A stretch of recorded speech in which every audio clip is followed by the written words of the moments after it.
আমি ঠিক জানি না কেন আমাকে নিয়ে যাওয়া হচ্ছে। যেহেতু আমার এখানে প্রশাসন এসেছে এবং ওনারা বলেছে যে আমার বিরুদ্ধে ওয়ারেন্ট ইস্যু করা হয়েছে, যদিও তারা আমাকে ওয়ারেন্ট ইস্যুটা দেখাতে পারে নাই, কিন্তু আমি আইনের প্রতি শ্রদ্ধাশীল হয়ে আমি তাদের সাথে যাচ্ছি।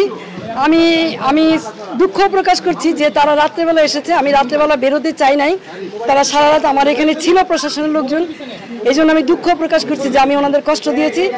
আপনারা দেখেছেন যে আমার মহল্লার লোকজন তারা এখানে সারা রাত অবস্থান নিয়েছে।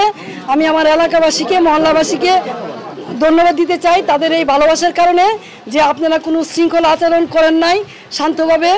আমি আপনাদেরই সন্তান, আপনাদেরই মেয়ে, আপনারা আমার প্রতি যে শ্রদ্ধা ভালোবাসা সম্মান দেখিয়েছেন, আমি আজীবন আপনাদের এই ভালোবাসা শ্রদ্ধা সম্মান মনে রাখবো। আমার এলাকাবাসী জানেন যে আমি আলী আহমদ চুনকার সন্তান। আমার বাবা সামনে রাজনীতি করেছে, দলমতের ঊর্ধ্বে উঠে রাজনীতি করেছে। আমি আলী আহমদ চুনকার সন্তান। আমার যদি অপরাধ হয়ে থাকে জয় বাংলা জয় বঙ্গবন্ধু বলার কারণে, তাহলে আমি সেই অপরাধী হতে চাই।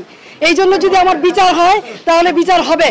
কিন্তু নারায়ণগঞ্জ শহরে 21 বছর আপনাদেরকে আমি সেবা দিয়েছি, কোনোদিন কেউ বলতে পারবেন না দলের প্রতি আঘাত করেছি অথবা কাউকে আমি কোনো ধরনের বৈষম্য আচরণ করেছি।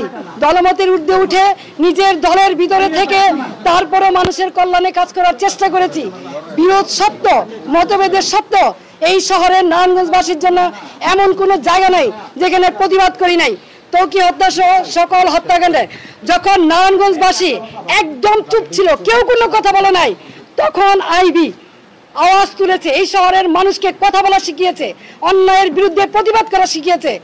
আজকে সেই আইবিকে কিসের জুলুমে, কিসের কারণে, কি কারণে গ্রেপ্তার করা হচ্ছে আমি ঠিক জানি না। কিন্তু যেহেতু আমাকে গ্রেপ্তার করা হচ্ছে, আমি নারায়ণগঞ্জবাসীর কাছে একটাই অনুরোধ করব, আপনারা যেভাবে আমার পাশে ছিলেন, আমার পরিবারের পাশে ছিলেন, আমার পাশে থাকবেন। আপনারা সকলেই জানেন 1 মাস হয়নি আমার ছোট ভাই, অত্যন্ত আদরের ছোট ভাই মোহাম্মদ আলী রাজা রিপনকে আমরা হারিয়েছি। আর সেই ভাইয়ের সুখ এখনো বুঝতে পাই নাই।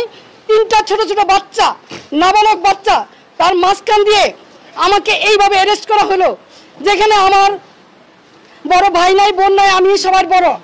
3টা ছোট ছোট বাচ্চা এবং 1 মাস হয়নি আমার ভাই মারা গেছে এবং ওদের মাও নাই। 4 বছর আগে ওদের মা মারা গেছে। এইরকম এই অবস্থায় কি কারণে? আমি কি কোনো জুলুমবাজ? আমি কি হত্যা করেছি? আমি কি চাঁদাবাজি করেছি? আমি কি নারায়ণগঞ্জ শহরে এমন কোনো রেকর্ড আমার আছে যে আমি কোনোদিন কোনো বিরোধী দলকে আঘাত করেছি? তাহলে কিসের জন্য, কি কারণে, কোন ষড়যন্ত্রের কারণে, কার স্বার্থে আমাকে অ্যারেস্ট করা হলো? আমিও প্রশাসনের কাছে জানতে চাই। বর্তমান যারা সরকার আছেন, সাম্যের কথা বলেছেন, বৈষম্যের বিরুদ্ধে আপনারা আন্দোলন করেছেন, সরকার হটিয়ে নতুন সরকার এসেছেন, তাহলে কি এই বৈষম্য? তাহলে অনেস্ট রাজনীতির সততার কিসের মূল্যায়ন? আমি তো বাড়িতেই ছিলাম, আমি তো পালাই নেই, তাহলে এইভাবে আমাকে অ্যারেস্ট করতে হলো কেন? সেই জবাব জনগণের কাছে চাই, জনগণই দিবে ইনশাল্লাহ।